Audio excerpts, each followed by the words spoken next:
Assalamualaikum warahmatullahi wabarakatuh. Halo anak-anak ibu, apa kabar?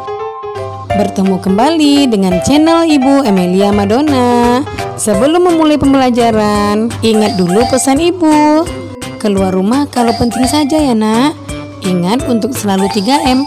3M itu mudah dilakukan loh dan bisa mencegah virus corona, yaitu menggunakan masker, mencuci tangan dengan sabun dan air mengalir, kemudian menjaga jarak. Anak-anak ibu, kalau kamu sayang keluarga, jangan bawa virus ke rumah ya. Ingat pesan ibu, ingat 3M. Hari ini kita akan belajar tema 3, tokoh dan penemuan. Subtema 3, ayo menjadi penemu, pembelajaran 6. Bayangkan seandainya Tuhan tidak memberi karunia akal dan kecerdasan pada para penemu. Yang pertama, muatan bahasa Indonesia KD 3.2 dan 4.2. Menentukan kata-kata baku pada teks eksplanasi. Ayo ingat kembali, teks eksplanasi berisi informasi tentang fenomena sekitar kita. Teks eksplanasi disusun menggunakan kalimat efektif. Dalam kalimat efektif terdapat kata-kata baku yang disusun secara sistematis. Kosakata baku merupakan kata yang sesuai dengan pedoman ejaan yang ada. Kata-kata baku digunakan dalam acara resmi seperti upacara, rapat, dan diskusi ilmiah.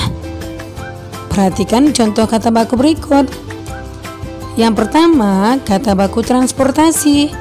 Kata tidak bakunya adalah transportasi.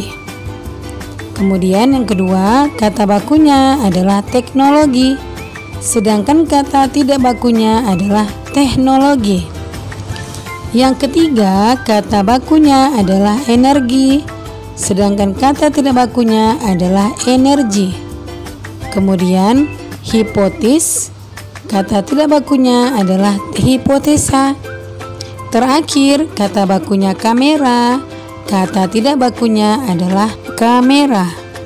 Itulah 5 contoh kata baku dan kata tidak baku. Anak-anak ibu, coba kamu cermati kembali kisah perjuangan Bapak Habibie. Kemudian mari kita jawab pertanyaan berikut ini. Yang pertama, apa saja penemuan Habibie yang diakui oleh dunia internasional? Nah, penemuan Habibie yang diakui oleh dunia internasional adalah yang pertama, teori Habibie atau crack progression theory. Yang kedua, N250 Gatot Kaca. Yang ketiga, pesawat R80. Dan banyak lagi loh penemuan-penemuan lainnya. Yang kedua, sikap apa yang dimiliki Habibie sejak beliau kanak-kanak hingga saat ini? Sikap yang dimiliki Habibie sejak beliau kanak-kanak hingga saat ini yaitu sikap hidup disiplin, kerja keras, dan semangat yang tinggi. Pertanyaan ketiga, apa yang dilakukan Habibie untuk menunjukkan sikap cinta tanah airnya? Habibie kembali ke tanah air setelah lulus dari perguruan tingginya di Jerman. Lalu, dia menyumbangkan ilmunya di Indonesia dengan membuat pesawat terbang pertama di Indonesia, yaitu pesawat CN235, serta menjadi Menteri Negara Riset dan Teknologi hingga menjadi Wakil Presiden dan Presiden RI ketiga. Kemudian pertanyaan terakhir, adakah hubungan antara sikap hidup disiplin, kerja keras, dan bertanggung jawab dengan prestasi yang dicapai dalam hidup manusia? Ya ada, karena prestasi akan tercapai dengan adanya kerja keras dan kedisiplinan. Entah itu disiplin belajar ataupun sesuatu, yang penting tidak merugikan diri sendiri ataupun orang lain. Sepintar apapun, jikalau ia tidak bekerja keras ataupun disiplin, ia tidak akan mencapai prestasi. Contohnya, sebodoh manusia, jika ia rajin belajar, pasti suatu saat akan tampak hasilnya. Berbeda dengan orang yang sangat cerdas tetapi pemalas. Setiap orang memiliki kesempatan untuk menjadi penemu. Terapkan nilai-nilai tersebut dalam sikap keseharianmu ya. Yang kedua, muatan PPKN KD 3.2 dan 4.2. Sebelum kita lanjutkan, jangan lupa kamu tekan tombol like, komen, share, and subscribe ya. Juga share ke media-media sosial yang kamu punya apabila video ini bermanfaat. Terima kasih. Manfaat melaksanakan hak dan kewajiban di tempat umum. Kamu telah memahami hak dan kewajibanmu, baik di rumah, sekolah, masyarakat, maupun di jalan. Hak dan kewajiban tersebut harus dilakukan dengan penuh tanggung jawab. Sebagai makhluk sosial, kita juga harus mengajak orang lain agar mau bertanggung jawab dalam melaksanakan hak dan kewajiban masing-masing. Kamu juga memiliki hak dan kewajiban di tempat umum, misalnya tempat wisata. Berikut pelaksanaan hak dan kewajiban yang bertanggung jawab di tempat wisata beserta manfaatnya. Yang pertama, kita berhak berkunjung ke tempat wisata, namun kita wajib membayar tiket masuk terlebih dahulu agar dapat masuk ke tempat wisata tersebut.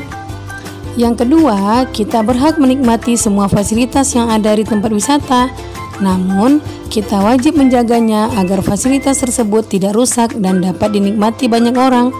Yang ketiga, kita berhak menikmati tempat wisata yang bersih, namun kita juga harus ikut menjaga kebersihan agar tempat wisata tetap bersih dan nyaman dipandang mata. Nah, sekarang tuliskan pengalamanmu dalam melaksanakan tanggung jawab terhadap hak dan kewajiban. Jelaskan manfaat dari memiliki sikap bertanggung jawab terhadap hak dan kewajiban kita. Contohnya, yang pertama adalah hak mendapat pendidikan yang layak, hak memakai fasilitas sekolah, hak untuk mengikuti organisasi di sekolah. Sedangkan kewajiban antara lain, belajar dengan giat agar meraih prestasi yang membanggakan nama sekolah, mengerjakan tugas atau PR dari guru, dan melaksanakan piket sesuai jadwal yang sudah dibagikan. Manfaat dari memiliki sikap bertanggung jawab terhadap hak dan kewajiban adalah, ya tentu saja manfaatnya kehidupan kita akan damai dan tentram karena tidak adanya pelanggaran dan kita akan mudah mencapai kesuksesan. Nah, demikian video pembelajaran Ibu kali ini.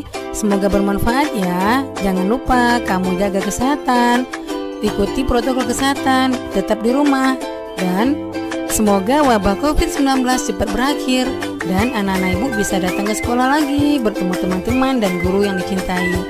Sekian, Assalamualaikum warahmatullahi wabarakatuh.